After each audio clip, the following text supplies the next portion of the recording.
Hey, everybody, it is your good friend, the Safety Doc from down here in the North Star Recording Studio. It's been a while, and I just had the incorrect overlay up for this show, although technically not exactly one of the shows, but you kind of get where I'm going with this. So let me get things squared away here. Banners. What's up with banner? This is like all different to me. So, when was the last time that I actually did this? So, background, man, I don't know. I really don't know. We'll go with this one. So, good. All right. So, I don't know who the one person is who's watching, but thank you. Hopefully, this isn't low. I turned the gain up. I don't really feel like shouting at the mic tonight. It is hot here, I guess, relatively hot here in Wisconsin. It's raining now, and we'll probably get some steady rain for the next hour or two, which is needed.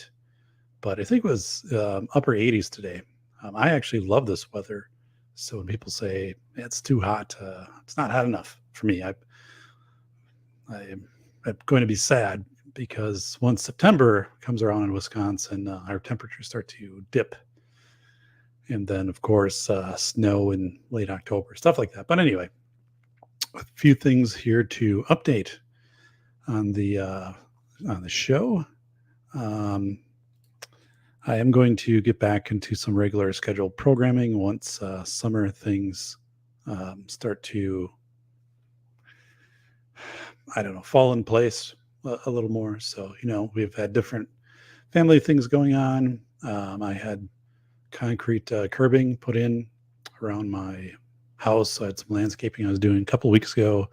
On a Saturday, I was hauling rock with my car in rain. But things look pretty good. And I think I might have to do some grade work on the front lawn next year. Not a lot, just a little bit. But over the years, lawns tend to get higher as the, leaves and stuff sediment. So you can kind of use the sidewalk and a curb as an idea because likely right when the house was built in 79, the original, grass would have been level with the concrete. So, but with the concrete curbing, there's an area now where the lawn is a little bit higher, maybe an inch and a half. And thankfully my lawn slopes out toward the road and then it slopes because I'm on a hill off to one side. So it'd be pretty easy to work on. But I'm going to see how things kind of pan out over the winter, how much of that will consolidate because I did do some topsoil backfill. And usually topsoil will condense by about a third. And I didn't really, hammer it in or anything like that. So we'll see. We'll see what happens. But the concrete curbing looks absolutely terrific. And I just need to figure out again. I don't want the lawn to be in at least the front lawn. The back, I don't really care as much, but facing the road, I don't want the lawn to be higher than the curbing in one section right now. So again, not a big project, but the time of year to do that probably would be spring. And I've got a pretty good idea I think it would actually improve drainage on the front where the sidewalk is and stuff. It would take, as the snow is melting, it would bring it out into the yard. So there's really not an issue with that. But for aesthetics, it's more, I want to change it. Great. But a couple other things going on here. So I wanted you to know that School of Errors is available in paperback. Yes. So originally released in August of 2019, and then in June of 2022, it was released in paperback. And I believe it's $22 or $20 in paperback, depending upon if they're running the sale through Amazon well, other places too. But so that's a nice entry point. Although the hardcover is only $8 more, but yeah, School of Errors, and it's important right now with everything going on with school safety and school safety legislation. That book has seen a strong uptick in sales. So I think, especially as we get into the start of the 2022-23 school year, professional development, that book is going to be used in those capacities, right? To have staff discussions. But in addition to that, today I completed the narrated edits for School of Errors. I narrated that book locally, and the sound engineer then put everything together. We had a few things to go back, and I needed to re-record. It's kind of word stuff, but you have to redo the sentence. A little bit of that. I mean, it's like what almost 60,000 words, right? So, if you got to go back and redo 3, 4, 5 sentences, but that's good. And by the end of the week, I should have all of the rendered MP3 files. So I have everything ready to go on Findaway Voices as the distributor. So everything is descriptions uploaded, all of the PDF companion document, all of those types of things are uploaded. So they're ready to go. And I just need to, so yeah, we're ready to go on that. So then I have to pass an audio check, and then it'll start to be distributed. So that is, it's exciting, I guess. I think I did a good job narrating. I think the sound engineer did a phenomenal job making me sound good, because it's like I said, narrating is was very difficult because I've never done it before, and you need to insert pauses and take a breath and things like that in places where you typically wouldn't do if you're just reading something shorter. So that was something. But anyway, I'm excited for that to come out, and that'll be out here in July. So I'll actually, it's kind of I don't know how interesting it is, but I've always kind of used July 4th as like my, not end of summer, but that's like my summer pivot, right? Like I'm typically very optimistic of April and May because, days are getting longer, it's getting warmer, although we have a very cold spring this year.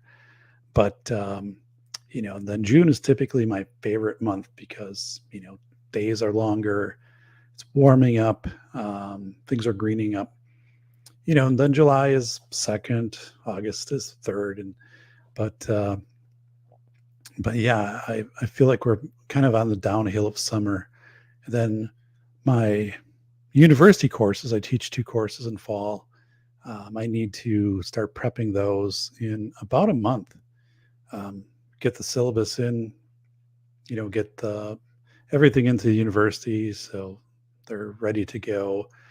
The classes are in person, but they also have a Moodle companion, which is like an online part. But even though they kind of have you build it out that way in case you got to flex things. So I've got to get that updated. It takes quite a while. It's not like very difficult. It just takes a lot of time. I want to rebuild the one law class I'm teaching this fall. I just got done writing an article for Phi Delta Kappa Journal, which the article is 8 pages, single-spaced. That includes references. It's a 3,800 words, which is a hefty article. So it would be the feature if they accept it. They formally haven't accepted, although we've had discussions about it. It would be published in their November or their December, January issue. Phi Delta Kappa is a big-time accolade, right? If it's a research journal, so if they do publish your work, it passes. There's something called like a research grade citation, and their journals meet that. Well, microphone kind of snuck up on me there, but um, so and that also shows up in my Google Scholar and places like that. So um, that is, I think they'll accept it. I can't imagine they won't, but there are. I guess we'll have to see where things go. Um, so yeah, that, and then I started to rough out, and I have the sheet down to my left. If I were to do a third book, what I would write on, and it would make sense, I think, to write about school safety, which was the first book, School of Errors, and the second, Velocity of Information, which I think shows my range, right? I can kind of get out of the education area and into other areas. But um, I think logically, though, with my overall body of work, it would make sense to come back to do another school safety book. And actually, it would be quite different than School of Errors. So, School of Errors had a lot of emphasis on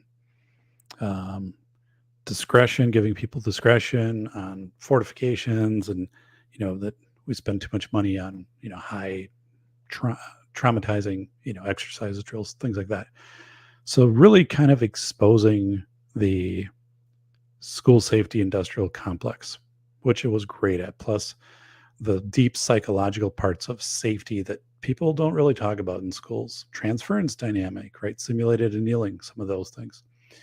So the second book I would title School Safety in America: Rhetoric versus Reality, which is the same title I used for my PBS presentation in 2019. But by the way, I think that happened 3 years ago today. So, wow, I just realized that. But School Safety in America: Rhetoric versus Reality. I would write that to start out with who is in charge of school safety, which wasn't something that I wrote about in Velocity of Information, but I think I would go from federal, state to Board of Education, and show these different levels, because the assumption a lot of people make is that there's a much federal regulation, right, for school safety, and that's not really true. Um, or like it's consistent across the states. Well, it's extremely different across the states. Boards of education have the most say; they're also the most unreliable.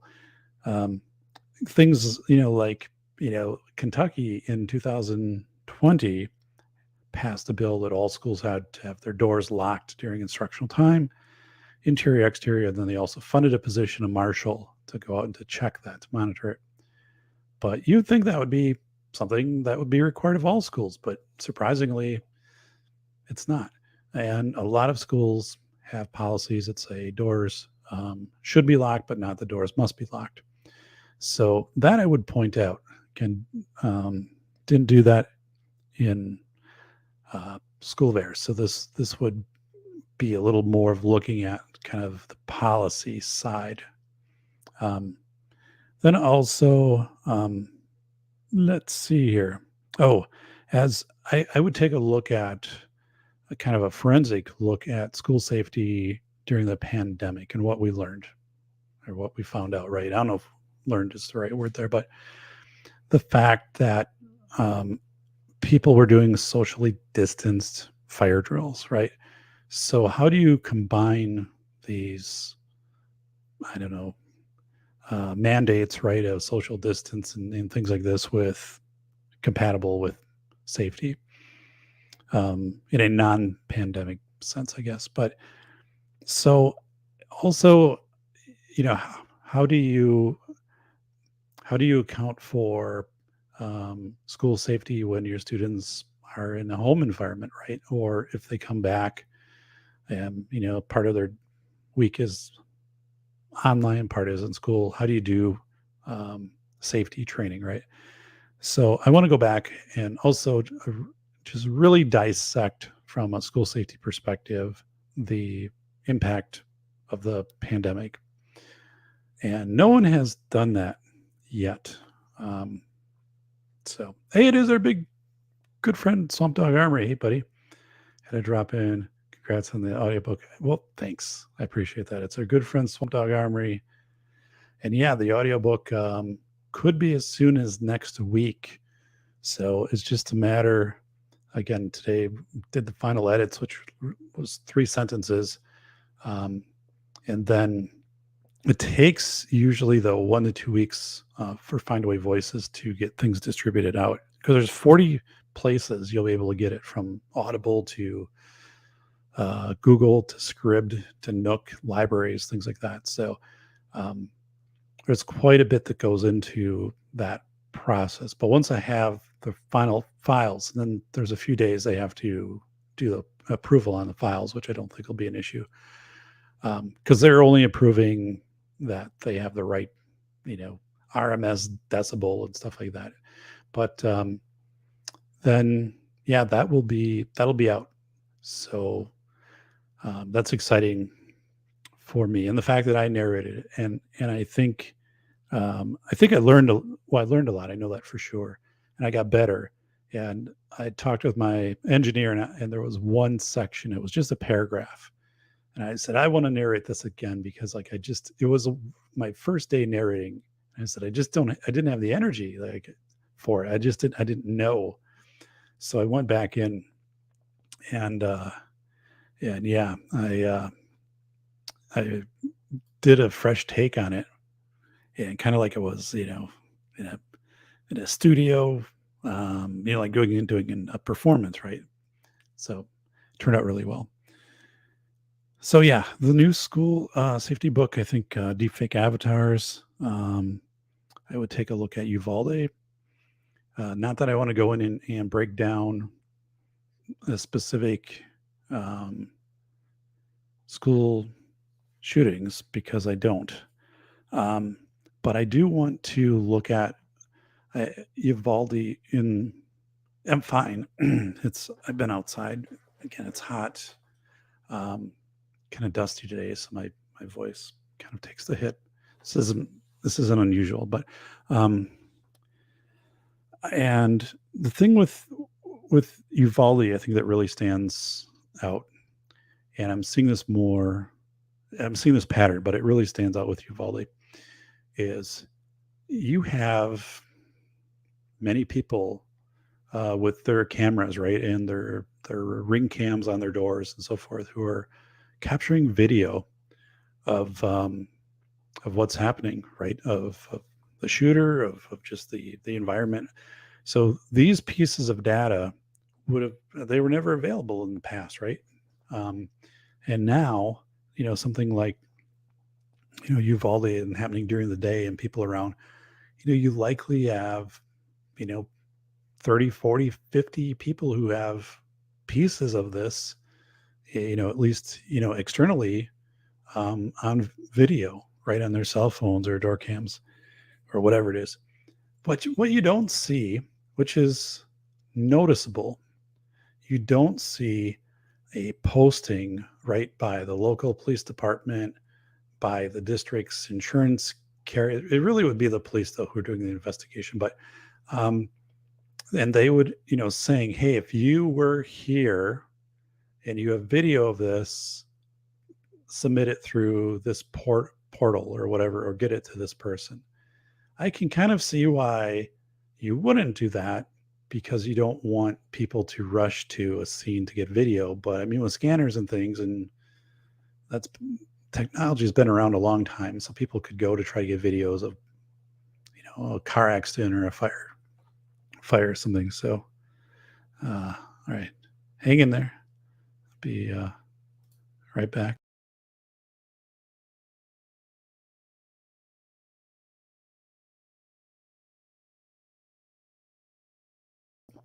All right. Okay. So why don't we have this? Why don't we have, within a day, right, saying, if you have video, submit it. because it seems logical that you'd want all of that evidence, and you'd want it also to establish provenance, Provenance, or the order of things. What happened first, second, third, fourth? And so you'd have these incredible assets. If you would have gone back 30 years ago and you go for the Columbine, for example, and had at that time you talked to police and said, in 2022, at a school shooting, people are going to have, cellular phones, which will have high definition video and audio capability, just in their pockets, right? Natively. And they'd be able to get this evidence. You would think in 1999 that, man, like you'd have all of this evidence coming forward then. And that's not the way that's been working at all. Not only with school violence, but just with in general. So there, yesterday the shooting at a parade north of Chicago.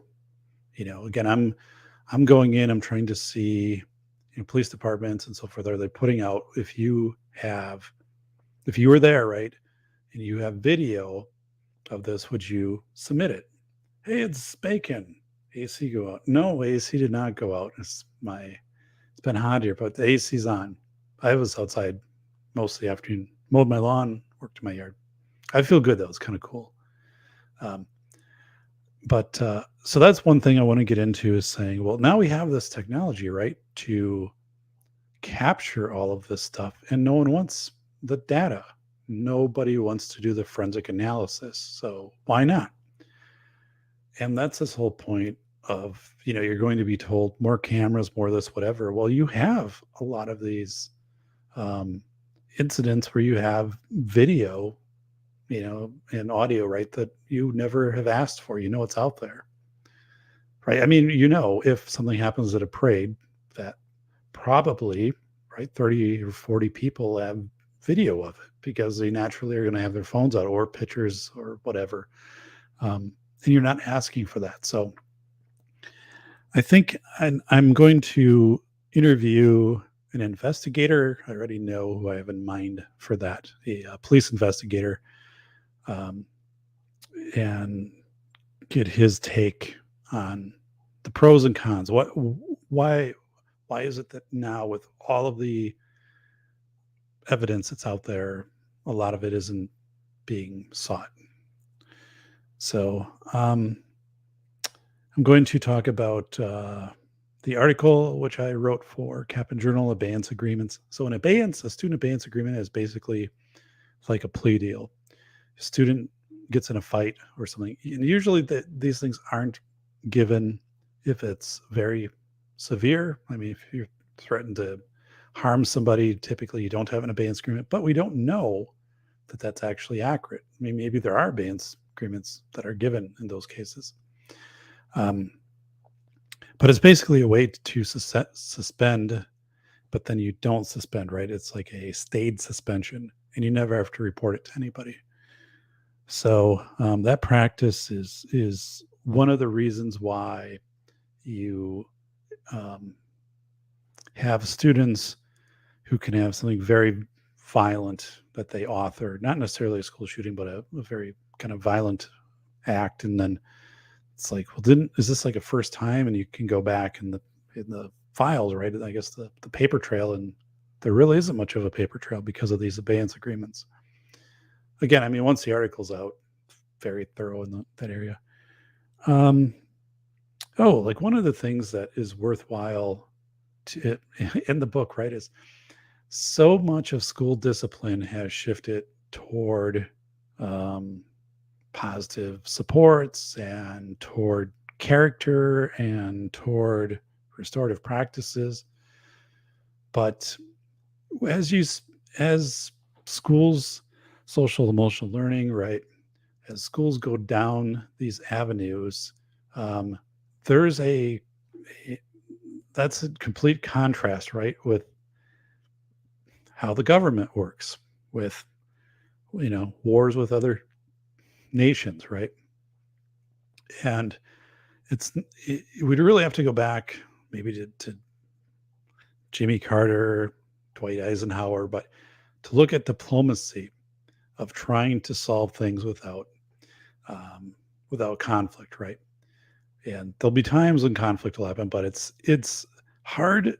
It's really contradictory for schools to go down this path of this is how you resolve things when as soon as the 6 o'clock news is on, one of the three lead stories is some conflict that is happening with the country, government, and either it's happening in the U.S. or it's happening where the U.S. is involved with other countries. So it's kind of one of those things: do as I say, not as I do.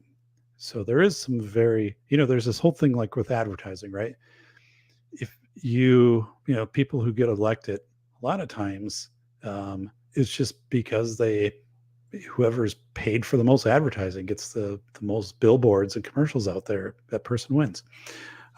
It's kind of this way with the school's safety and violence mentality, right? If you see a government that demonstrates a strong hand approach to things, or at least like that is what's covered by the media and not the diplomacy type things, again, kind of going back to Carter and the Casper Weinberger rules of engagement back in the 80s, then that's what kids are going to think is the response, right? So I think there's some culpability there where you're the government schools want to teach one thing, but then the stuff that's being taught is different. So hey, it's gunmetal guy. Hey buddy. Hey bacon. Just say so. I want to get into universal design for safety, because when vendors are making apps, for example, I had one vendor who contacted me and was doing some alert type app if there was something everybody would know, those are there's a lot of variations of those, but I said, well, how would students who are blind or staff be able to use this? He said, well, they couldn't. It doesn't have that capability, but in a future upgrade, we could do that. And I said, all right, but the reality is you'll never do that. Like once it's sold, you don't add those things afterward. You build them in from the start. And that actually becomes a selling feature for you, universal access, and it's probably a marketing advantage. But if you say you're going to build this in, you never will.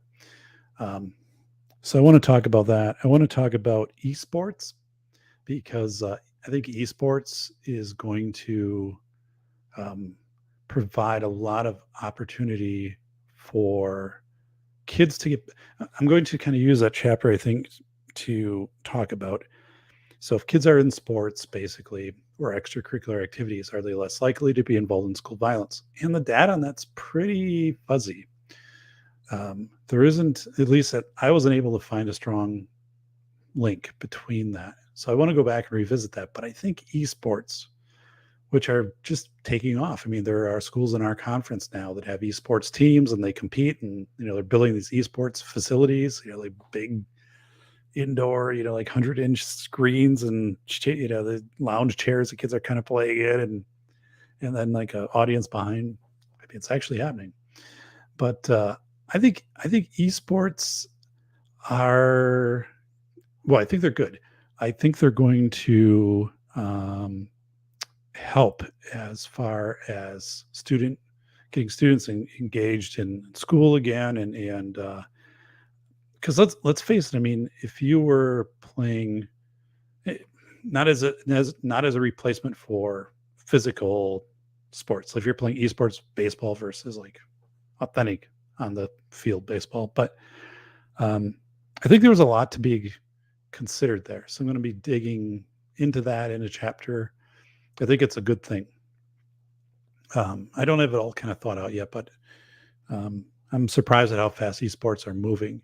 When I taught my superintendent class a couple of years ago, like no one was talking about esports. And now last year, I think 2 or 3 students said, yeah, like we have it starting in our district. So I'm going to change one of my case studies to actually have esports in it. So, but what else do I have here? Oh, threat assessment. So actually, threat assessment was not part of School of Airs. Again, School of Airs was not kind of, it was looking at the industry. It was getting you to look at an industry which was selling fortifications, right, and how it was leveraging panic to do that. But threat assessments, we hear this thing, oh, schools have to have a threat assessment team, and there's going to be funding for that. That is very, very difficult, threat assessment. And also, like, there's many different ways you can train for threat assessment. There's a lot of turnover. And there's another part, that schools need some, they need, it's where you mash with up against discretion, right?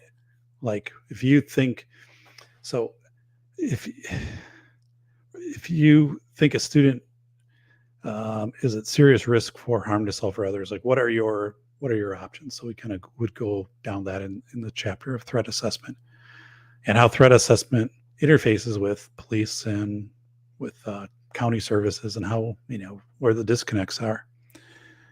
But I've been hearing a lot about that right now. Threat assessment, and again, it's not standardized, and your hands are kind of tied with some of the things that you can and can't do as a school. So I'd make that very explicit.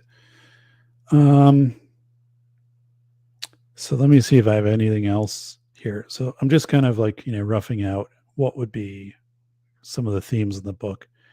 So I don't know. It's kind of where it's at. But it would be a good complement to School of Airs. It would be the 1-2, and I don't know when this book would come out. Also, this is the book I think I would go in through a different publisher with it. So, and part of that is, I've had 2 books through the same publisher, and you want to show range, right? Like you don't you don't want to publish everything through like one journal, right?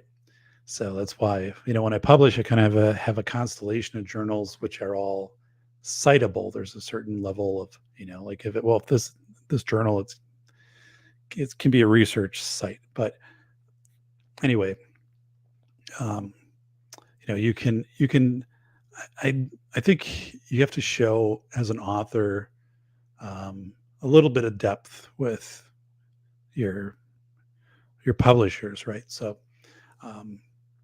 so I don't know. I would have to rough this out and then start to go with a range. This would be an academic release. So I don't know. We'll see.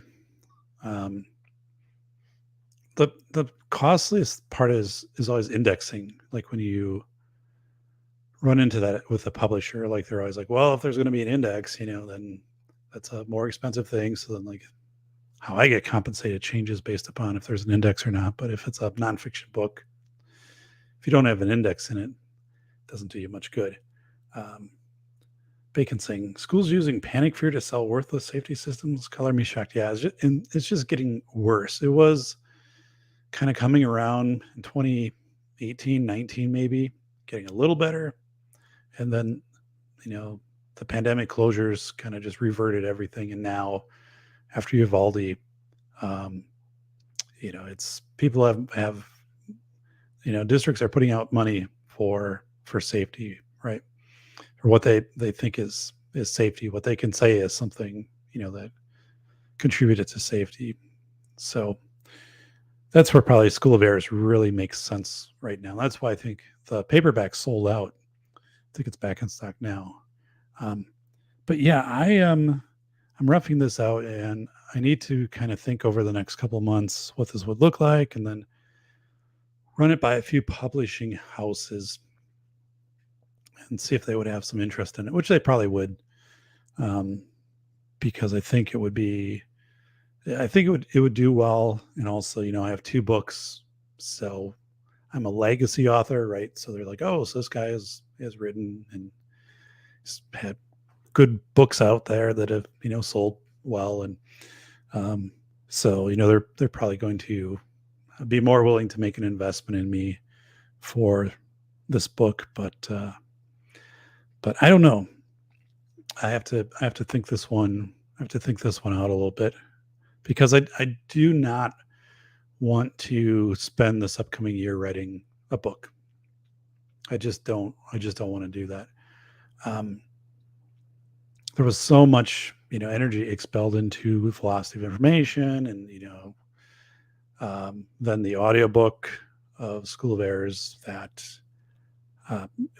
putting together an outline, maybe, some files and getting some resources together. Yeah, that makes sense. But I'm not going to start writing anything. This would, really be something that would be probably like probably a 2025. And I still have my historical fiction book, Past Infringement, which I would like to revisit. That book. I don't know who would publish it. It would need a lot of work, but that was, it's pretty cool. It's mostly done. It was about Fort Winnebago, here where I live. The Fort 1824, Jefferson Davis was there. But that would just, kind of be something, I guess, more for fun to complete that book. But yeah, I want to check this out. So that's kind of where things are at, is, looking at this possible third book. Then after that, I don't think I would do, again, unless it was Past Infringement. I don't think I would do another book. And I would like to be on PBS one more time. I think that would make sense once this book was kind of roughed out, to come in and to talk about like who's in charge of school. I don't know. I kind of talked about that in 2019. I'd have to go back and look what I addressed already. And I think threat assessment would make sense to come into there. I'd have to figure. I also believe avatar realism is going to really mess with school safety, kind of just everybody's safety in general. But I need to come back and figure out what in the world that outline would look like if I were to try to pitch something to PBS. So who knows? But I'm satisfied kind of with where things are at right now. Getting the audiobook. The audiobook for Philosophy of Information comes out in April. So ironically, it's loaded, it's ready to go. I just need to press. Well, it will release on April 12th by contract. That's the day. I needed to wait a year and after the release date of Philosophy of Information, even though Philosophy of Information started to sell earlier than that. Anyway, it's kind of complicated, but I'm looking. All I have to do is just press, and that one will start showing up.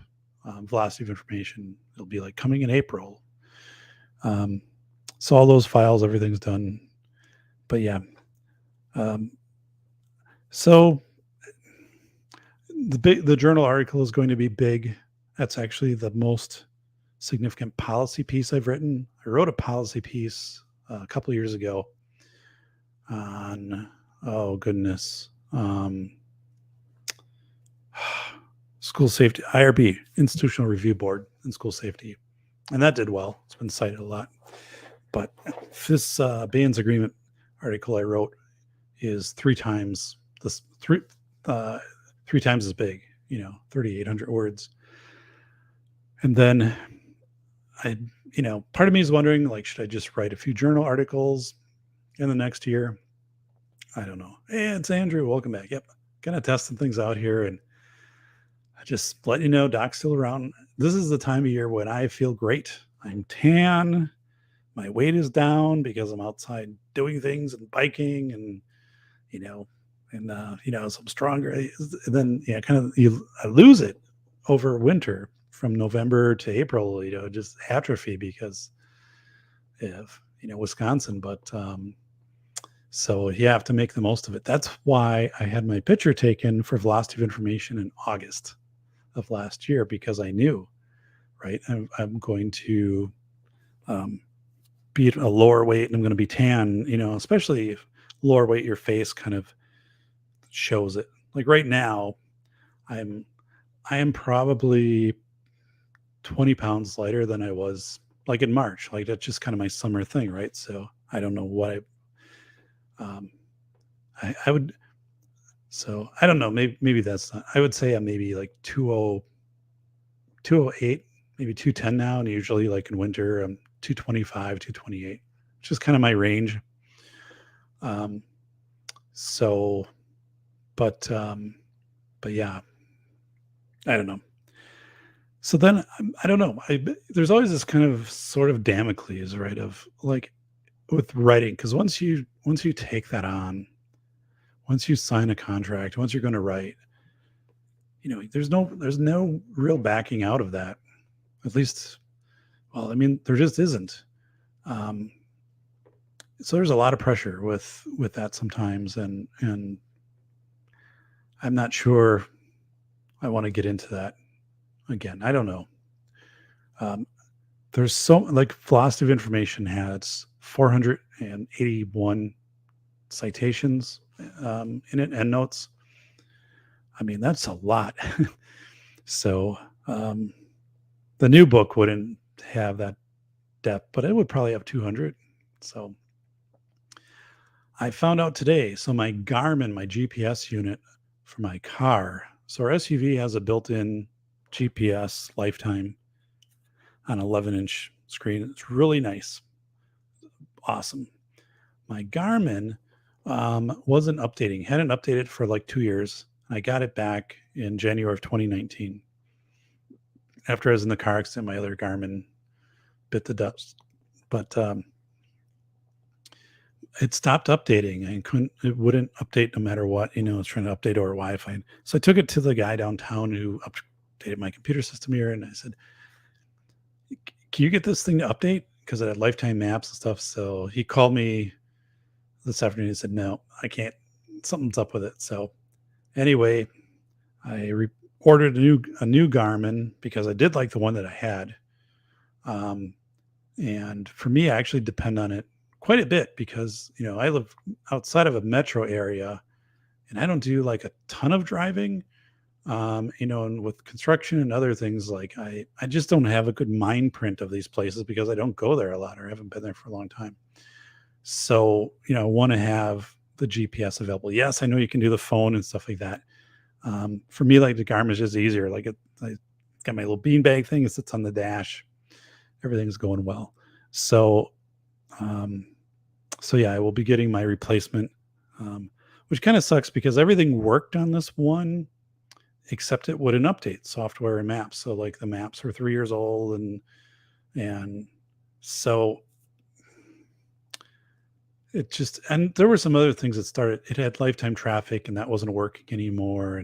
But like it would still show you the map, and it was still like as you're going around, it was pretty accurate. But I was just like, no, I need this thing to be like able to update and like right on, um, because yeah, if I go anywhere, I always rely on that. So new Garmin. It's kind of funny, right? Because you put a Garmin in a car, and that's not really something someone is going to steal because of GPS. Like most people, it's just built in, or they just use their phone. So it's not something that is going to. I used to when I first had my GPS units like 10 years ago. Like my first Garmin or whatever. Everywhere I'd go, like I would take it down and like put it under the seat or something, and you know just don't do that today. I think if I was like leaving my vehicle outside overnight somewhere, I would probably take it and put it in the trunk or something, but not to tempt fate. But I'm not really in that situation where I'm having to do that. So, but otherwise, things are going well. I am sad to see summer passing by fast. Again, in Wisconsin, it hits, then it's there, and it's gone. I got in another bike ride this week. Now I'm doing about 50 miles. So I need to work up to the long trek of 100. And I don't know if I'll do 100 this year. I just don't. We had such a late spring. We still had snow in May.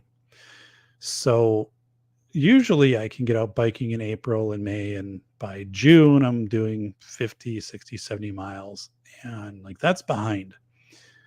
And so my conditioning, like I'm good with 50 miles, that's not a problem, but there's a big jump between 50 and 100 miles. And it's not so much of like getting tired. It's usually like the cramping, the electrolyte stuff. Your body doesn't condition to that. There's a certain process when you're biking where your body goes into this kind of like anaerobic mode, and you can sense it when you've been out a few hours. Like it starts burning from the liver and the bile and fat and stuff like that internally. It's a good thing. So, but I haven't got enough of those experiences. I've been doing more running this year than ever, and that's been going well. But and yeah, so I gotta. It's kind of weird too. I have this JBL like speaker that is like all weather and stuff like that, which I got for podcasts, take out biking, and I hook it up to a Samsung MP3 player. And the cover fell off of it. I had it in my hand and had never dropped it or anything. Like this thing is in immaculate condition, and the cover just fell off. So I have to like super glue it back on. But like it's supposed to be this like all weather rated heavy duty thing and all this stuff. And I'm like showing all the components underneath. It works fine. Just got to like use a couple dabs of glue. Bacon saying it's good to have a standalone GPS system. I haven't gotten it in years. I always carry an Atlas if I'm traveling. Yeah, batteries. Yeah. No, I'm with you. I think we still have an Atlas. I haven't had to do any big traveling. But for me, especially living close to Madison, Wisconsin, there's so much development in that area and the cities outside of that. Not that I have to do a lot of traveling, but I do more. For example, like, we don't have a dry cleaner, so I had to take my dry cleaning an hour away. So I had to use my Garmin to figure out how to get to this place. But yeah, for me, the Garmin is just a absolute investment. I have to have it. Again, the other vehicle has lifetime maps, which are better than the Garmin, the way that it's set up. But the Garmin has been reliable for me. So, but yeah. It was really cool when we went down to Florida, to Orlando and Disney, because at that time it was giving the traffic updates, and it wasn't hooked up to a phone or anything. It was just like coming through the cord and be like, 10 miles up ahead, traffic slowed down, and be like, yeah, actually, like, so. But the goofy thing is now they have the historical markers and stuff like from the History Channel. Whoever came up with that partnership, and I don't know if you can shut those off. They're not that big of a pain once you kind of get used to them, but it's like you're passing, whatever historical building. I don't care. Not why I got the GPS. But but yeah, Garmin. The cool thing about the tech guy who upgraded, rebuilt my computer. So I went in to pick this thing up this afternoon, and I said, "What do I owe you?" Because obviously you're doing diagnostic training. Because they owe me nothing. Said a lot of it was just like I just would set it off while I'm doing something else and see if it would pick up Wi-Fi, or if it was do download and it wouldn't. So it was really cool of him to do that. But yeah, otherwise things pretty good. Let me see if I can share a picture here of my concrete curbing. You're asking, what is concrete curbing? I'm glad you asked, Bacon. I also painted the yard mulch 2 weeks ago. Turned out well. That is a messy process, man. I've gotten used to it. Like I've got it down, but it still is a messy process. So let me find the concrete curbing here. All right. let's do this. This it all works. And it does. And it does. All right. So let me bring up a share screen.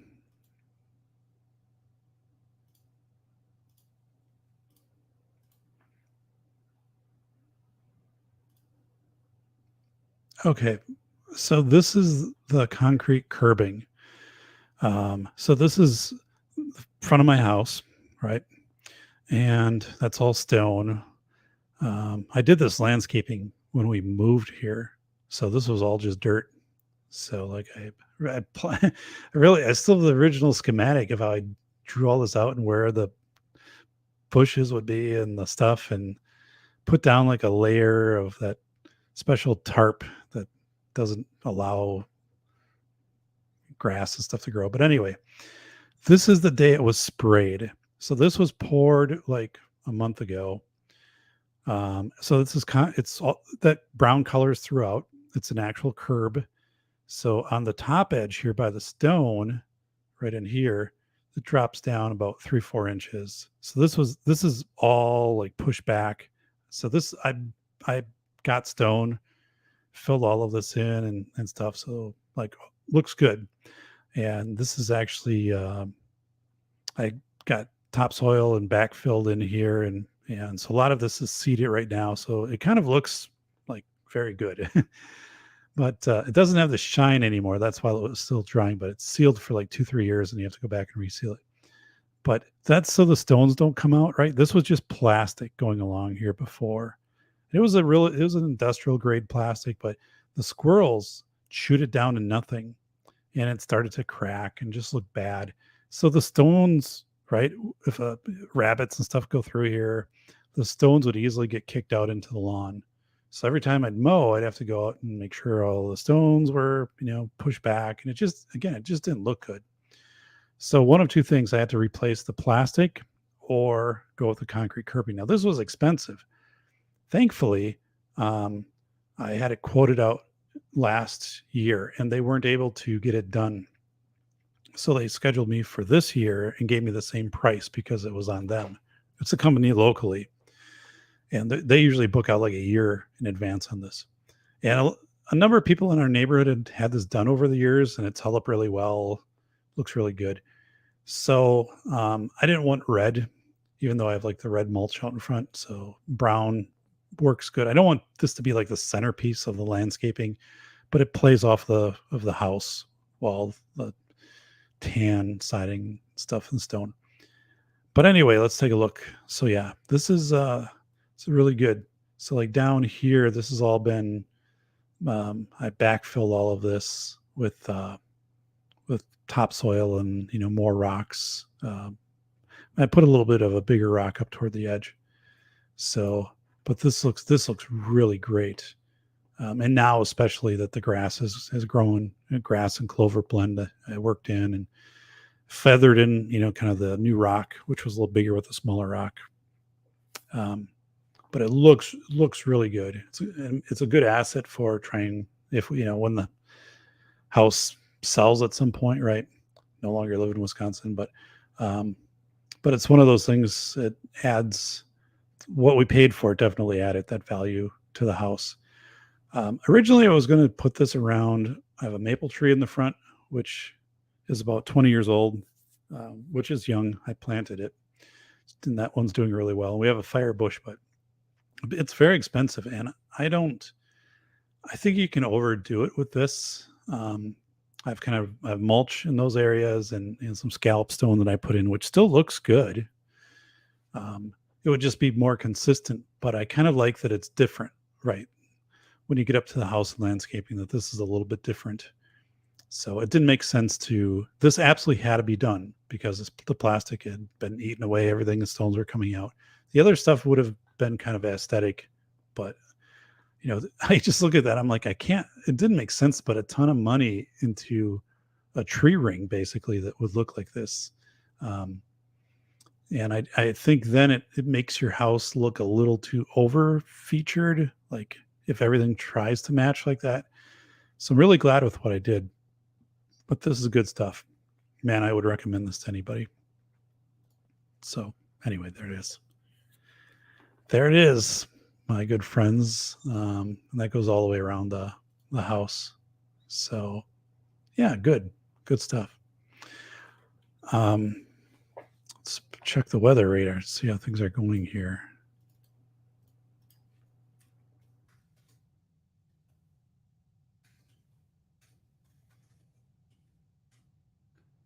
All right.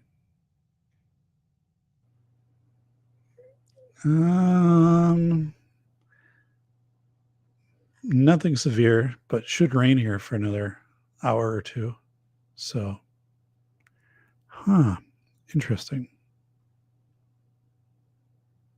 Which is good. We need the rain, and this really also helps out that concrete edging um, with the grass I planted in topsoil. Just getting that to, I need that topsoil to go down a little bit, which it will, once we hit some heavy rains and once winter comes through and stuff like that. But again, there is a part in the front I might have to change the slope of the grade a little bit, but that's it is, isn't it, Bacon? Like that is good stuff.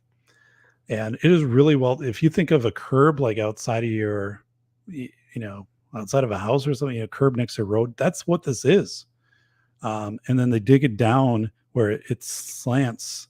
So the back that faces the house is higher. So there's a pretty good, there's like 4 or 5 inches there, then backfilling with stone and feathering out.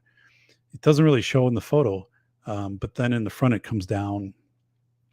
It's really nice. And our neighbor on the north of us, on their patio, they get their deck. They can look out and they see it as it ropes around our house. Like as the curb comes around, they say, "Oh, it looks so nice." Like we get the benefit of seeing this because actually, like we only kind of see it in the front. We can see it off of our porch in the back, which is good. But like the two sides of the house, like I don't see it at all. So it's benefit for the neighbors, but that needed to be done. And I ordered epoxy concrete patch from Menards, which I had used a few years ago to redo some sections of my garage floor.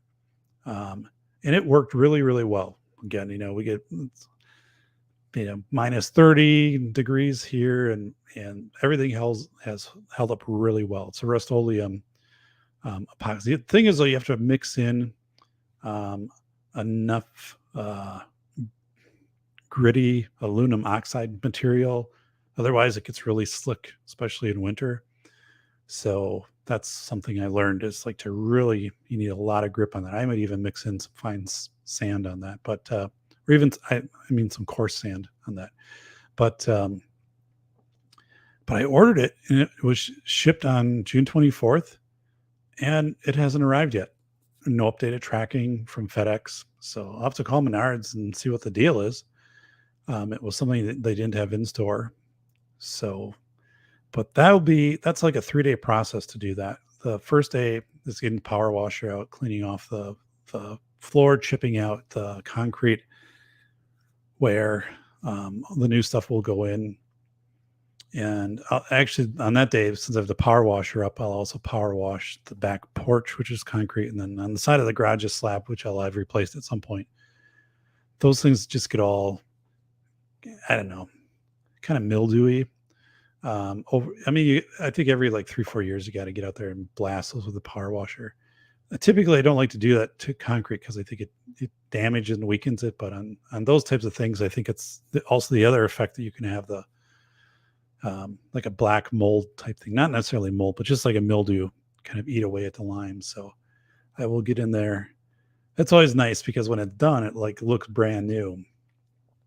But so once I get done and cleaning the floor, everything needs to dry. Then I tape everything off.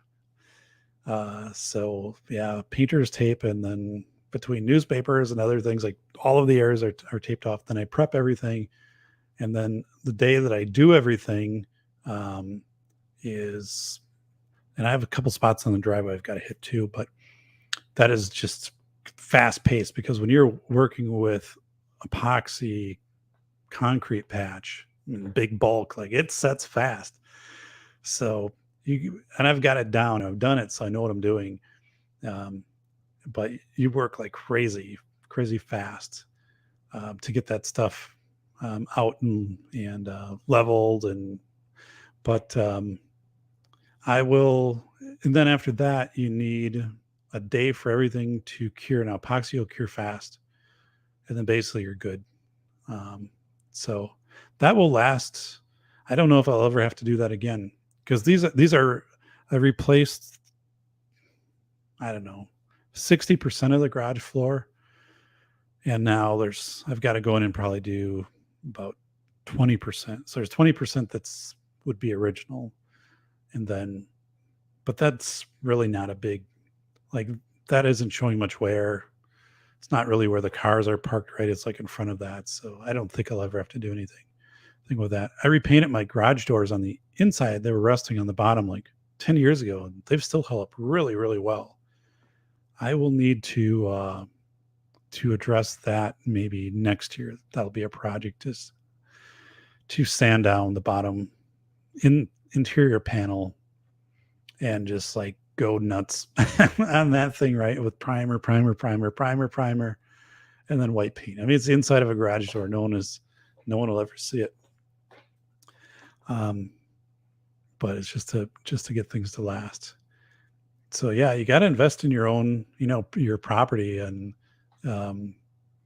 as an asset, right? Especially with inflation, and as much of the stuff that you can do as possible, like, saves money. I went out and I got the stones, like the landscaping stones. They're specific. They're like an inch and a half, but there's some that are size of a baseball, kind of a blend that I needed. And I, got those a couple Saturdays ago. It was raining, but because I went out with my car, right, and I'm getting my 5-gallon pails, I only had to pay a third of the price of what it would have been to have the stuff delivered. So I'd have to make a lot of trips just out of town, but I burned through 2 pairs of leather gloves that day, right through. My fingers were all swollen because you almost have to like punch into the piles to get the stones. It's kind of a weird thing after you're doing it a while. It's not like you have a shovel necessarily in doing that. I had a smaller pail and I was filling up 5-gallon pails, so it worked. It just, yeah, I don't think it's black mold. Yeah, I don't have any black. There's no mold in the house. Nothing like that. I'm just saying the concrete, the patio out back, which is just on, it's concrete, right? It's just on in the ground, and on the side of the house, they have kind of, over a couple of years, they kind of get this like black splotches on them, which I think is just mildew, and it's a combination of mildew and dirt and other things, and because there's nothing there feeding that, but they get dirty, and that's where you can power wash and clean those areas off. But I don't really get into power washing my siding. I suppose I used to do that, but we have steel siding. I don't think it makes that big of a difference. I guess on the one side of the house, I did it, but I'm not going to do it this year. Maybe next year. You don't want to get too aggressive with that stuff because you don't want water getting behind your siding. So you really want to kind of soap things up and try to get like a big soapy sponge on a stick or something and work that way, and then kind of just use the power washer to work that stuff down. So, but yeah, actually, no, when you power wash concrete that hasn't been cleaned in outside concrete, it looks like it's brand new, and it'll stay that way for maybe like a year or two, and it starts to. And again, it's been maybe 3-4 years since I've done that, so it'll make a big difference in the back. And then in the garage, it's just what you have to do before you take on the process of patching concrete. You need to have everything cleaned and then get everything like bone dry. So I'll bring out fans and stuff like that. But because I've done it, none of this is new to me. When it's done, it's going to be really nice. I'm actually going to go over at one of the areas where I didn't use enough of the tread material last time. I'm going to put a small layer on top of that to increase the traction. But yeah, thankfully, we live in a house which doesn't get water in the basement. We live on top of a hill. It's sandy. So we have steel siding and the house was wrapped, and we had updated windows and stuff like that. So we've never had any of that. We also have a MERV 11. I had a new furnace filter system installed. We used to have when we moved here, it was an electric air filter on the furnace, and that was pretty crazy. Those things never worked very well. They were horrible. It was horrible to clean, and it was like cleaning like a bunch of knives. I mean, I cut myself so many times on that thing. Oh my God. Like, you have to take all these really sharp plates, and then there'd be like these cheese grate metal wires. Oh my God, it's just crazy. And that thing stopped working. So that was like from 94. So we moved here in 2002. And when it stopped, we had the new furnace put in, which maybe 5 years ago. They, that thing had stopped working, and they said, just put in like this other filter is meant to go in there where this electronic filter was. But the thing was, they didn't, they no longer made those, like, as of like this past year. So I had some, and you could have custom filters, but that was crazy expensive. So the HVAC people who put in the furnace came back, and then they put in a case that now has the MERV 11 filter. It's a box filter, so it lasts about 9 months.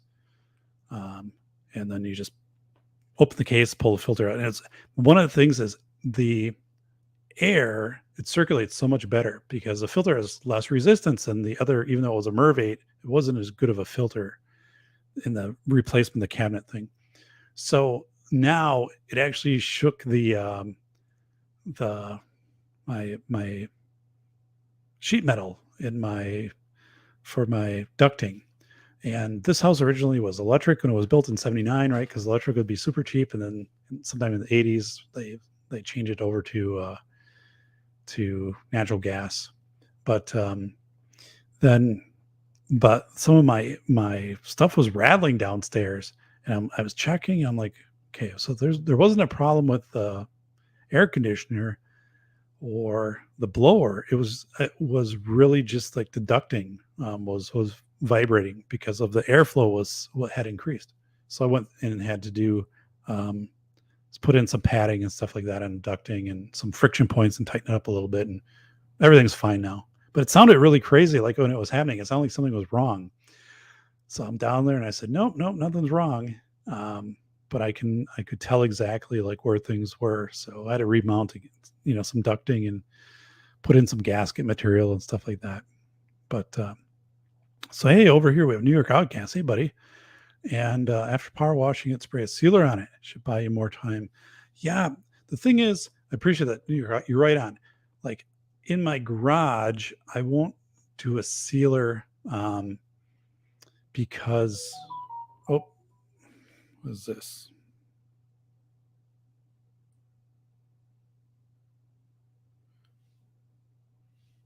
Spam. All right. So outside, I guess I could do a sealer, although I don't know. This would really only be the small part in the back, our porch, the thing is, the planters get set out there and stuff, and we don't really spend a lot of time out there. We have a screen-in porch, so this other porch is probably just going to get dirty.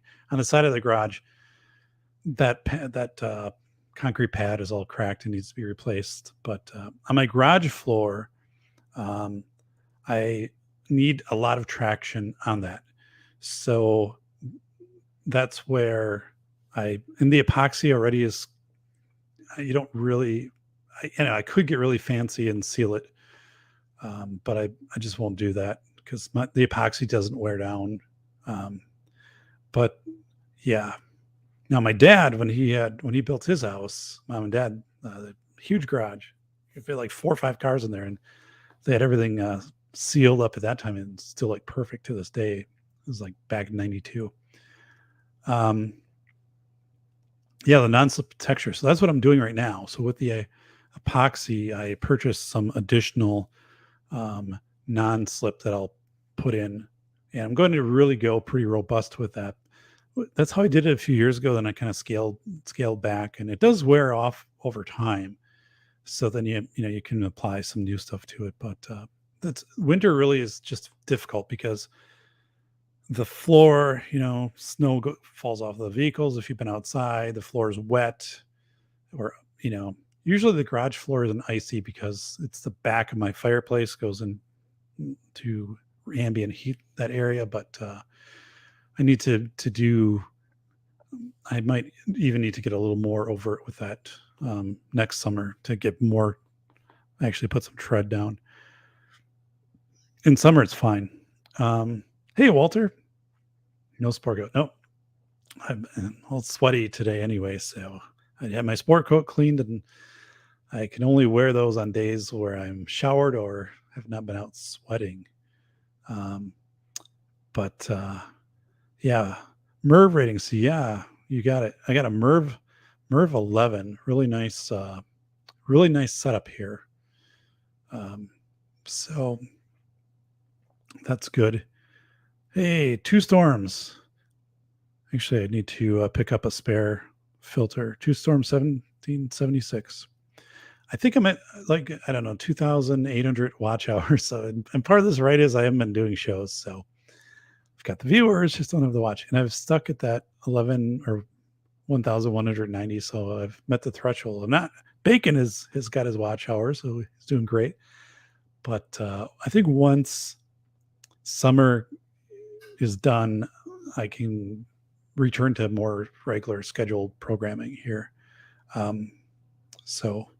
But let's see. Just an idea. I seal all my sidewalk steps past normally. Good. New York Outcast, what do you use on your concrete? I'm very interested in that because as I researched sealants, I've heard not to go water based on concrete. But what do you use? What do you recommend? I'm very interested in knowing that. So yeah, if you want to put down, but so the seller is affordable, easy to do yourself. If you mind the seller, okay, yeah, I definitely will do. I haven't run into in my driveway. It was poured in 1979, so there isn't much benefit of doing a sealer at that. It's in still good shape, but kind of lost the opportunity, I think, to do that. But yeah, I don't know. Let me think that. Let me think that out. I think maybe the one thing down the road is I might just do the entire garage floor, like in a flaked epoxy with a lot of a grip on it. We'll see. I mean, I know I could do it. Like right now, I don't need to.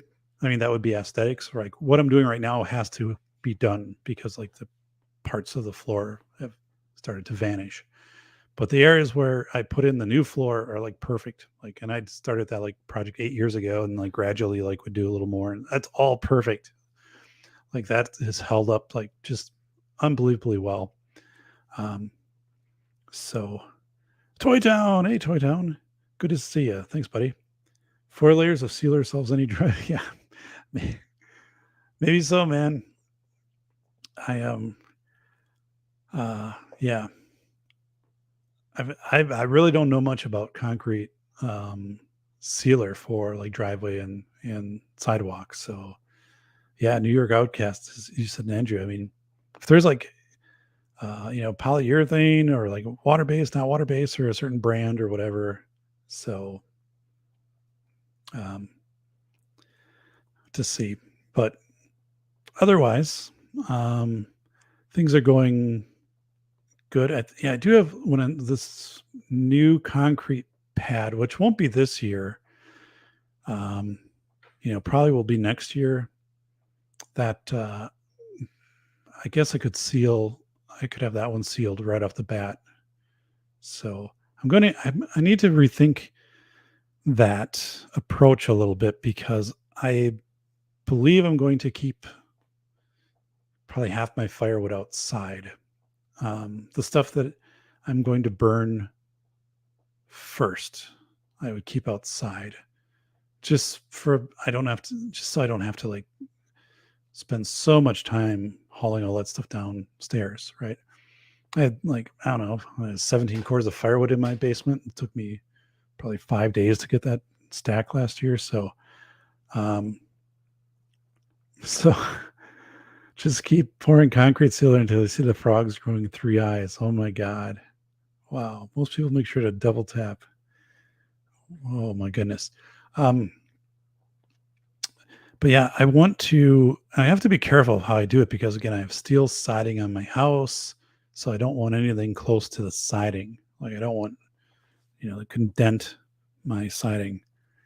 But I think I could, well, I know I could put, a fair amount of wood out there, maybe 8 cords, and, just stack it on, I don't know, probably just 2x4s, right? So I had it off of the ground, and then probably tarp over it. So, but I don't want to get it real high. It would be, probably, I don't know. I don't know exactly how I would do that, but I do have the room for it. So, God, it's just kind of crazy to think that in 3 months I'll be hauling firewood. So, ah, look. Oh, so Andrew, you're saying the old house you rented, you put the layers on and made it look new. That's interesting. So, hmm, yeah, I don't have anything that's really, I don't know. Is it one of these things, once you start doing that though, you have to always seal it? I mean, that would kind of, because I've never sealed. So that's my concern, is that if I start to seal, then what? Um, let's do this. Let me show you kind of what you're looking at here. Let's do a share screen. All right. So that is my, um, this was 2 weeks ago. I took this picture. This is before the concrete curbing. This was more than 2 weeks ago. So early in the year, I guess, May 27th. So yeah, this is before the concrete curbing. So this was right after I dyed my mulch, and then I put the scallop stone in myself, right? Like 20 years ago, literally 20 years ago. And it's still, scallop stone is perfect. And it's just, I have to go in about 3 times a year, buy mulch dye, and one container will last me for an entire season. It's like $30. And then you just get a sprayer and you spray it on. And then every spring, spruce it up with a couple bags of mulch, mix it in. But every 5-6 years, I dig all of this out, put it at the end of our property. We have parkland. I just kind of throw it back there. And then I get new mulch delivered. Because after a while, it just gets too fine. It just kind of breaks down. But so yeah, here's my concrete is actually pretty good. Like you can see, there's a couple patches. There's a little patchwork I did right there. A little patchwork. That's a little patch I did. But my concrete driveway is not bad. So yeah, here's my walkway. Like this is all in pretty good shape. So I just do little kind of touch-ups with my epoxy filler on that. But yeah, anyway. But this looks really cool, like with the concrete curbing right there, which isn't there in this picture, and now you can kind of see what it looks like from the road. This tree is being removed, by the way. This tree was severely damaged. That's our neighbor's tree. It's 2 feet on their property line. This tree was severely damaged in a storm last month, and big limbs fell down into their yard. But once you get up above here, like it's all shredded. So they told me they're having it taken out this month, which will actually help my maple because it takes out some of the sunlight from my maple, and it also like sucks out a lot of the water on my lawn. So and it usually throws shade that way.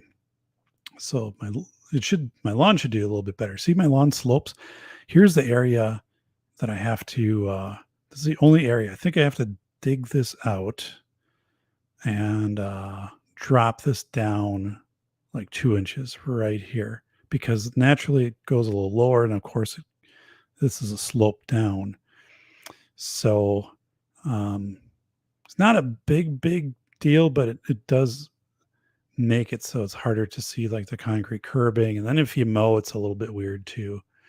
But anyway, I think next year I'm just I'll take this out very carefully. I think I can probably keep the sod, and then I'll just like dig out underneath and put some sand in, and I'll just drop it back down.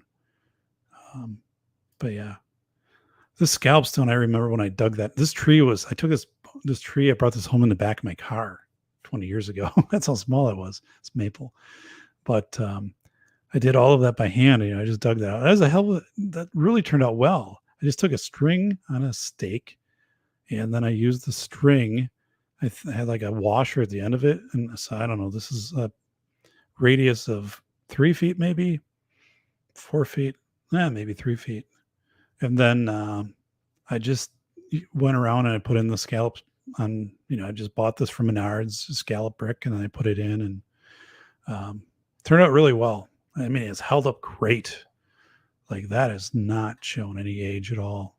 So I've debated like digging this out and just leaving grass, but then people say, "Oh, it looks so good." And we're the only ones in the neighborhood that kind of do this, and it does really stand out. And it's one of those things too, like half the year it's under snow, so it doesn't really matter.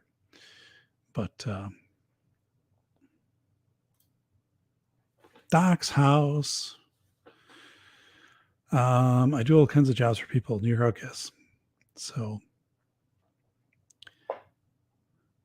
good deal, buddy. Being a property owner is overrated. Yeah, I've been there 20 years. It's kind of weird because, we have gutter covers, which do a great job. That made a huge difference, but there's always like the corners where the stuff kind of built up on top of the covers. So like I got to get up there twice a year and clean those off. And, and I'm like physically fit, right? And this isn't a huge house, but there's a lot to do. And I kind of say, especially in winter, right? I got my snow blower, and, I got to get out there and clear things off. But, especially you get older, like how do you keep places up? It's a lot of work into doing that. Two Storms saying, I can never understand why everyone cuts their lawn all the time. Hey, I cut my lawn today. So I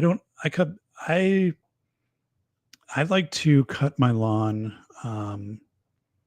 once a week, although like now we'll have to see. We got quite a bit of rain today, but when it starts to go dormant, I have a lot of clover in my lawn. I do that on purpose, white clover, because it brings nitrogen in, and clover also stays green when, you hit July and August. So I've worked up really diligently to bring in clover. So now my backyard is kind of weedy, and I should probably do like a weed and feed back there and maybe start over. But the front yard, like I meticulously spend time out there, like making sure that it's weeded and that it looks right.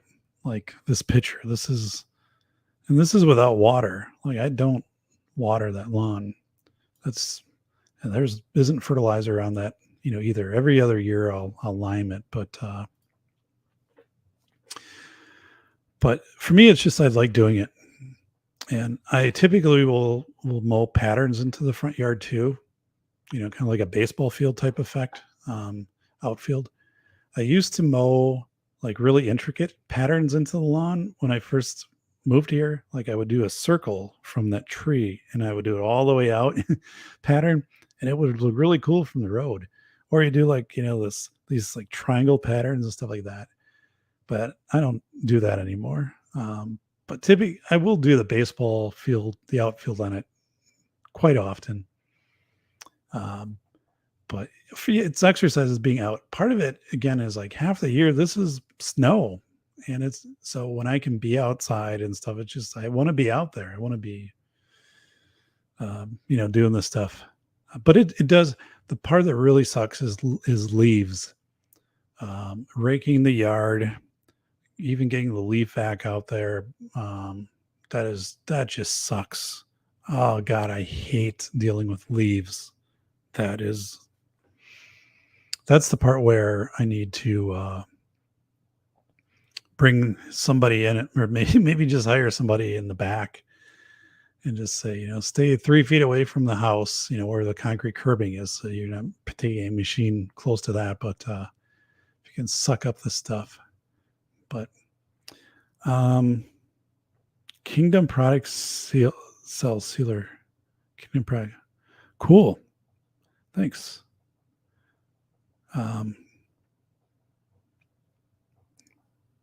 Good deal. So otherwise, that is kind of those are my updates. The book is School of Errors is out in paperback. It's sold out, but I think it's back in stock now. It came out in paperback like right after Uvalde. So, and I saw there were a lot of sites, a lot of media references to the book. Yeah, the audiobook should be out. Yeah, it'll be out this month. Technically, it could be out yet this week. I don't have the files from the audio engineer. But the distributor said 1 to 2 weeks to get everything out there. So but it's cool. I narrated it. So I'm selling it. I think that one is $11.99. It's 6 hours. And because I had to pay for the studio time, right? My time isn't paid for, but I had to pay for the studio time. So I have to charge. But $11.99, it's a good value at that. So, and you get to hear Doc, right? Narrate a book, it's really neat because I listened to it several times in proof listening, right? And I really was like, this is just really cool. I can tell like where I started and as I got more comfortable with it, but it's a good legacy item to have out there, I think, for kids and family. And I learned a ton doing an audiobook. So I think I would do, if I did another school safety book, I would narrate that. Have your book download from a few months ago, Two Storms. Cool. Do you have Velocity of Information, my blue book, or School of Errors? So both are awesome. Velocity of Information is really, really cool. I mean, nothing out there like it, right? Of going back and kind of looking at the year 2020 about this bigger thing of member check networks and how people function and fast-paced information. That book is phenomenal, and I'm really glad that I stuck with it. And all the interviews, Juan Brown, just Larry Lawton. So that is a great listen. Ben Hawk narrated that. So it won't be released in audiobook till April of 2023. I have the full audiobook now, and it sounds great. Yeah, that's 6 hours and 40 minutes, a little bit longer, but that'll be terrific for someone to listen to. I've been begging mine, New York Outcasts, with the mower, adding them to compost. Yeah, I will bag every month. I'll bag at the start of the year, the leaves and stuff. And typically I will mulch and just leave it on. It never gets long enough. Like it looks good. I'll bag usually to get just the debris off, leaves, and um, I go and sometimes the mulch will kick up into the lawn, and I'll bag to get that out of there. But um, yeah, and then of course, well, with leaves, I don't bag because I have a push mower, and it would be ridiculous. I'd be doing that all day. Um, but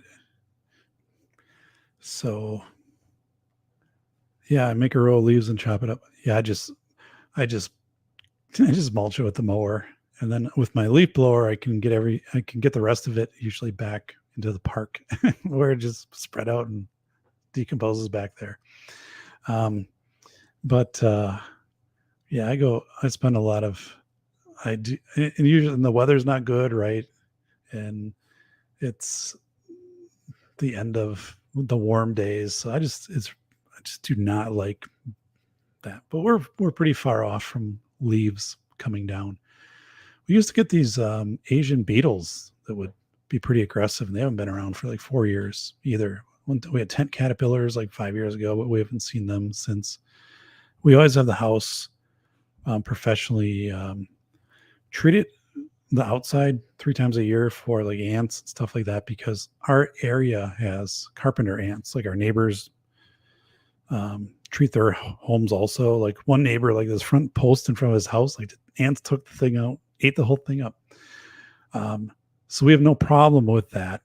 We don't have ants in the house. We don't have ants detected around the house, but it's a preventive thing. And but that is something that our house is professionally was treated, I think, about a week and a half ago. So we did have one time when we were remodeling that the ants were coming up, and that's when we started that whole process. But not this. There was a house on the other side that there's a post in the front that the carpenter ants chewed up. So not this house, not this neighbor. So, all right. You can fit up more in a bin if it's been cut up. Some are grass and leaves. I make a pile and throw dirt on it. Yeah. I have a great benefit of living where my end of my property goes into a park. When I say this though, it's a park that narrows down. It's not like just playground equipment and stuff like that. It's park land. So I can spread stuff out back there. Like leaves and stuff that just naturally nothing is kept up back there. City doesn't do anything with it. So you can't put like tree branches and things back there, but like if it's mulched leaves and stuff, it doesn't matter because it just all decomposes. And I mean, now it's all just wild back there. It's all grown up and it's kind of like a jungle. There's all these vines and stuff. And then in winter, that stuff all is gone. We have big spruce trees back there kind of, but so, all right. Well, thanks for everybody for stopping in. Yeah, this has been the first show I've done for a while. And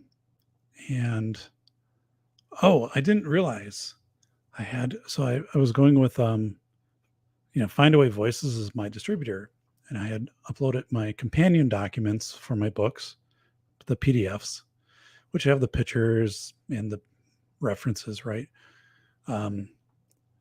So if you have the audiobook, you have access to those things. And then I downloaded them to check them out, and it downloaded under different files. Like it would have it, but then it would add like this different 6-letter thing at the end. I'd be like, what's going on with this?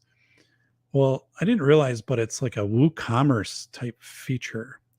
So like if someone were to buy the book and get the PDF, it's a security signature that then they get that PDF and it can't be redistributed or something. But so that was actually happening because my book is getting close to distribution, that they had kicked that on, that security. So as I was downloading my own stuff, it would be different. It'd have a different ending to it. It would say the name of the file, but it'd have a different end. So I'm like, what the hell's going on here? I can't figure this out. It's just driving me crazy. And it wasn't happening anywhere else. And I thought something weird was going on with my Adobe, or But no, it's an actual feature, a unique identifier that if you bought the book, you can download the PDF, but then the PDF companion has a unique identifier to it. I'm like, okay, well, that makes sense. Why didn't you put this up front? I guess most people don't really care. It didn't affect the document at all. When you document, it would look just fine, but when you download it, it would have this little tag at the end, this 6 letters or whatever. It'd be different, scrambled up. So, city takes what I don't want for free. Well, for tax, yeah. We have a big section out by the airport. People, you put whatever you want, brush and all that stuff, and the city deals with it. But I don't have a truck, so I can't. My neighbor has a trailer, so I guess he's always cleaning out his backyard. I could have him take some of that stuff. Yeah, we haven't had any issue with spiders, so that's just nothing we've dealt with here. Yeah, but I bet my neighbor would. I could trim back some of the stuff but my far back my property. I don't do anything back there anyway. And again, I only see it from my back of my house. Like it's not. It looks fine, like the way that it is. I don't need to be back there, kind of messing, trying to keep that super manicured. There's really no need to do that. But I do have an issue with our flower and food garden in the back. The scallop stone, the garden is, or the grass has, scallop stones have gone down, but at a consistent level. The grass has increased. It's kind of weird because in the front yard here, like that's still flush. Like those stones haven't changed, but in the back, maybe I put them in differently in the back. I don't remember, but anyway, like there's a dip, the grass, and there's like 2 inches and it's down to the stones. And every year, like the garden sinks more. So I have to dig out all the scallop stones, which would be a hell of a project. Oh my God. But it can be done. Then I have to make sure I have extra scallop stones on hand, but then I need to raise that. So probably get some sand and just raise that entire thing with sand and topsoil, 2 inches, that entire garden. So I don't know. Not a big thing. So, all right. Well, everybody here, appreciate all of you. And things are going well. I will be back on once the audiobook is out, and you'd be able to download the audiobook like right away. So I think I even get codes for that, like giveaway codes. I'm pretty sure I get like 100 or something of that. You have to go to there's one site where you have to download those. They don't work in Audible, or you can download the book in Audible. The codes don't work in Audible. But anyway, I might do a podcast where if you email me or something, I'll email you back. The first 10 people, I'll email them a code and they can get the book for free. I don't know. Don't really have it that well thought out. So, if you want to do Doc a favor to just contact your local library, right? And say, hey, I want you to consider these books. School of Errors of Velocity of Information. A lot of times libraries will buy the books if you live there and you recommend the book. Probably more than 80% success rate on that. They are always looking for acquisitions, but like if I were to contact a library and say, hey, I wrote this great book about school safety, and it's a library in another state, they'll be like, well, it's great, but I'm just trying to push the book, right? They want someone, if someone comes in and says, hey, I live here and I have a library card and I want we don't have this book, we should have it, they're likely to get the book. So that's usually how the book goes. Water will sink stones. Maybe it gets wetter. Yeah, it could. It does get wetter back there. And again, I mean, now it's getting more noticeable and it's becoming a pain to mow around. We also have a birch tree in the center of it, and I thought that was going to die 2 years ago, and it didn't. So I was like, well, when the birch tree comes out, then I'll probably reconfigure the whole thing. But now I think next year I'm just going to no one's walking back there. But I think I'm just going to, get sand and topsoil and just level everything off and kind of just dig out all of the scalp stone in the back and just start over. Um, maybe, change the layout of the garden, kind of like a boomerang. Um, so I don't know. I got to do something with it, but it's not urgent. Yeah. So, all right, it is dog's bedtime. Um, thank you, everybody. So, hey, Bacon definitely gets. Oh my goodness, New York Outcast, all you guys here. So, um, so it's been a good one. So I think it's a little cooler on deck for tomorrow. Again, we're like 88 and humid today, which I like. Um, let's see here. What does the weather look like?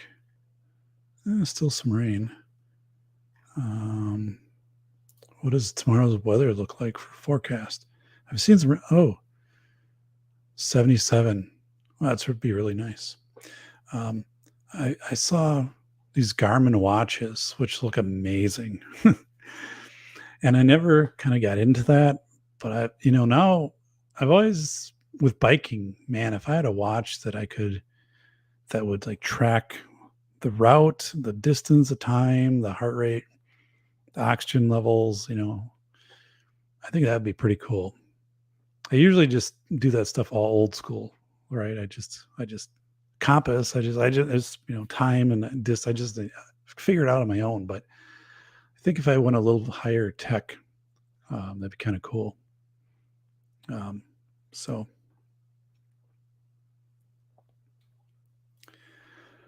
all right. So let's go back to the chat here. So have a great night, New York Outcam. First world problems, you bet. Yeah. So hopefully we get back to some first world stability here in the world. Saltude server, hey dudes, yeah. It was in supplies, inflation, all of that. Sometime we'll talk about that. Um, yeah, really, just really crazy. It's really crazy stuff. But it's not something to end a show with, something to start a show with. So, all right, well, take care, everybody.